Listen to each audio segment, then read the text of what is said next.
अच्छा असना खुदकुशी नहीं की? कहाँ खुदकुशी की? माना एजाज ने अपने आप को गोली खुद मारी थी, इसका हरगिज ये मतलब नहीं कि उसने खुदकुशी की। क्या मतलब है यार तुम्हारा? गली भी मारी मौत का जिम्मेदार बनी। मतलब ये कि उस आयशा ने मेरे दोस्त की ज़िंदगी जहन्नुम बना दी थी। तरह तरह के इल्ज़ाम लगाए थे उस पर कि एजाज पागल है, उस पर शक करता है, आयशा को मारता है, तरह तरह के इल्ज़ाम लगाए थे उस पर। अल्लाह कड़ा क्यों? क्योंकि एजाज को पता चल गया था कि उसकी ज़िंदगी में कोई और आदमी है। जैसे ही आयशा को पता चला कि उसकी चोरी पकड़ी गई है, उसने तरह तरह की कहानियाँ बनाना शुरू कर दी। एजाज ये करता है, एजाज वो करता है, एजाज ज़हनी मरीज़ है। ये इजाज कोई ज़हनी मरीज था? बिल्कुल भी नहीं। मैं लेके गया था उसको एक पहुंचे हुए बाबा के पास। बाबा ने 2 सेकंड में दम करके बता दिया कि एजाज बिल्कुल ठीक है, कोई जहनी मर्ज नहीं था उसे। ये सब आयशा का मंसूबा था। देखो अपने मंसूबे में कामयाब भी हो गई। कुछ ही सालों बाद आयशा को छुटकारा भी मिल गया। देखो शौकी भाई, अगर आपको आपके सर की जान की ज़रा भी परवाह है तो फ़ौरन उस औरत से जान छुड़वाएं उसकी। देखो जहाँ तक मुझे पता था मैंने आपको बता दिया, बाकी आपकी मर्जी। ठीक है यार, मेहरबानी। औरत से छटकारा आयशा।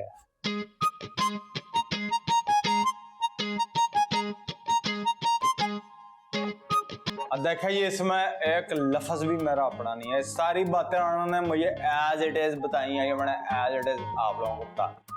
हमने आपको अपनी अम्मी की जगह दी और आपने हमारे साथ ये किया। एक सेकंड, ये बिल्कुल गलत बात कर रहे हैं आप लोग। हमें उनकी भी बात सुननी है।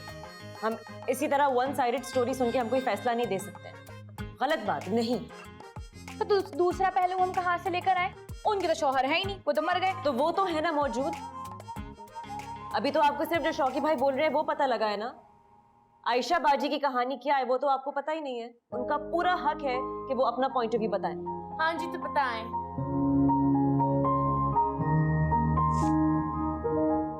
क्या मेरे कुछ कहने से फर्क पड़ेगा? बिल्कुल पड़ेगा आयशा बाजी। आपको पूरा हक है कि अगर कोई आपके ऊपर इल्जाम लगा रहे तो आप खुद को डिफेंड करें। नूर सही कह रही है, अब बोलिए। एजाज मेरे फुप्पीज़ाद भाई थे।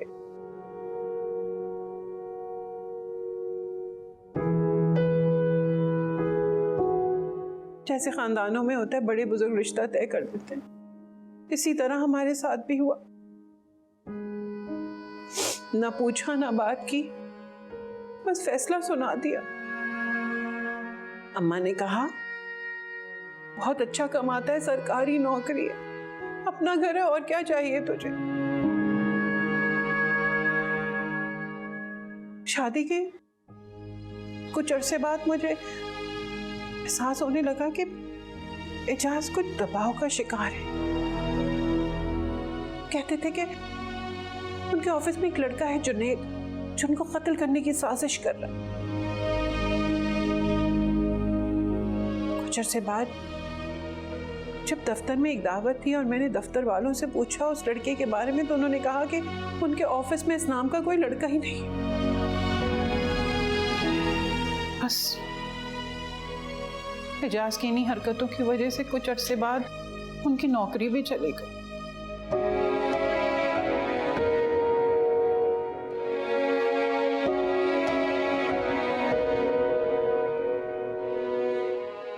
आधे महीने तो बिजली आती नहीं है, लेकिन तुम केबल का पूरा बिल लेने आ जाते हो। बिजली नहीं आती आधे महीने, तो इसमें हमारा क्या कसूर है? बातें तो कोई तुमसे करा ले। इसका मतलब इस महीने भी आप पैसे नहीं देंगी? अरे अभी वो घर पर नहीं है ना। कमाल बात है।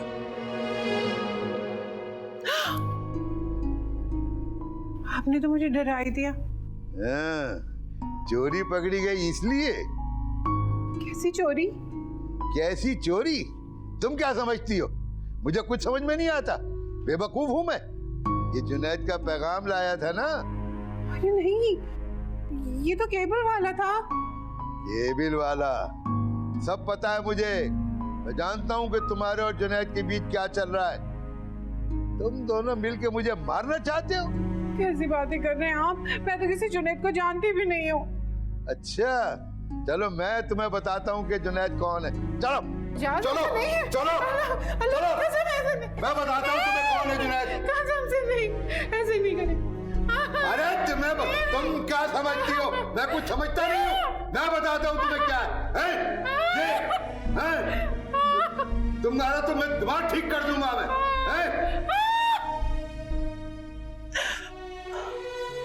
गुस्सा आने पर वो मुझे जानवरों की तरह मारते थे, मुझसे झगड़ा करते, मुझे गालियां देते, मेरी तजलील करते थे। मैंने अम्मा से कहा, अम्मा ने बोला कि कोई बात नहीं, सारे शौहर ऐसे ही करते हैं, तेरा बाप भी ऐसे ही करता है। अम्मा ने कहा कि जब तेरी औलाद हो जाएगी ना तो सब ठीक हो जाएगा। इसी सिलसिले में मैं डॉक्टर के पास जाने लगी। डॉक्टर ने जब मेरे चेहरे पर, मेरे बाजुओं पर निशानात देखे तो मुझसे पूछने लगी कि मुझे साथ क्या होता है। मैंने उन्हें कुछ भी नहीं बताया, लेकिन फिर एक कमजोर लम्हा आया जिस पर मैंने उन्हें सब कुछ बता दिया।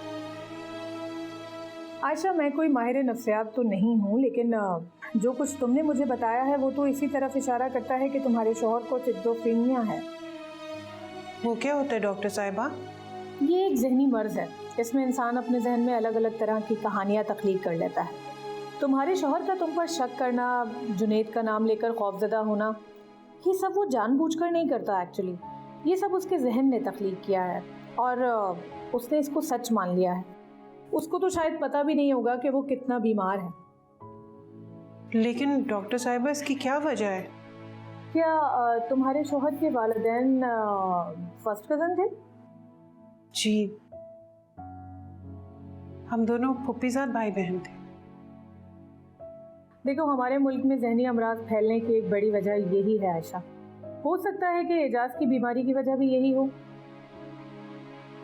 इस बीमारी की कोई दवा है?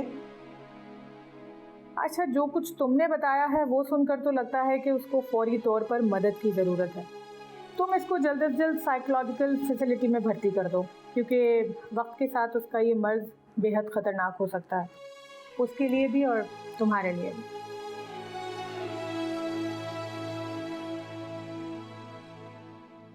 तुम्हें क्या लगता है? तुम्हें क्या लगता है कि मैं पागल हूं? हैं? नहीं, ऐसी कोई बात नहीं है। जैसे हर बीमारी का इलाज है ना, ऐसी आपकी बीमारी का भी इलाज है। और डॉक्टर तो कह रही थी कि आप 1 महीने में ठीक हो जाएंगे। हाँ, तुम लोग मुझे पागल खाने दाखिल कराकर ये चाहते हो कि मेरे जाते ही जुनैद यहाँ आ जाए। तुम लोग और तो कुछ कर नहीं सके, मुझे पागल खाने में दाखिल करके अपना मतलब हल करना चाहते हो। ऐसा कुछ नहीं, ऐसी कोई बात नहीं। मैं तुम्हें बताता हूँ कि पागल क्या कर सकता है। पागल हूं ना मैं अभी तुम्हें बताता हूँ। पागल हूं पागल हूं मैं। लाओ इधर, लाओ हाथ, इधर लाओ हाथ। मैं तुम्हें बताऊंगा पागल क्या कर सकता है। इधर लाओ हाथ अपना, इधर लाओ, इधर लाओ। मैं तुम्हें बताऊं कि पागल क्या कर सकता है। पागल क्या कर सकता है।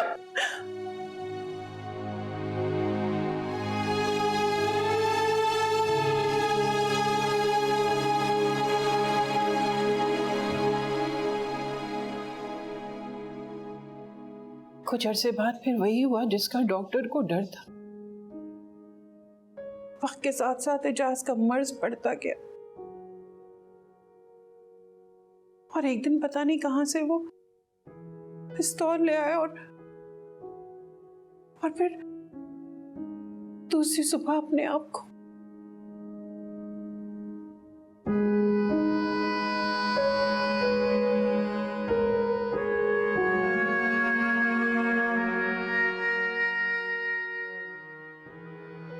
अगर आप लोगों को मेरी बात पर यकीन नहीं है तो कोई बात नहीं, मुझे इन बातों की आदत है। जुबैर तो क्या, एजाज के खानदान वाले भी मुझे कसूरवार ठहराते थे और किसी हद तक वो सही थे। अगर मैंने कोशिश की होती तो शायद एजाज के साथ वो सब कुछ ना होता और वो बच जाते।